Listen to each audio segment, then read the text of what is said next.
Replacing the battery in your 2020-2024 Cadillac CT5 key fob is a simple task you can do at home.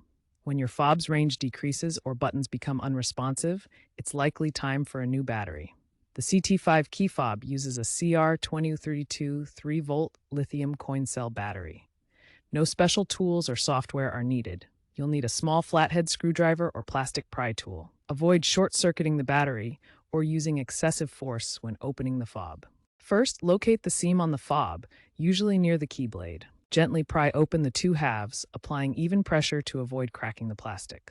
Remove the old CR2032 battery, noting its orientation with the positive side up. Insert the new battery correctly and snap the fob back together securely. Test the fob by pressing the buttons.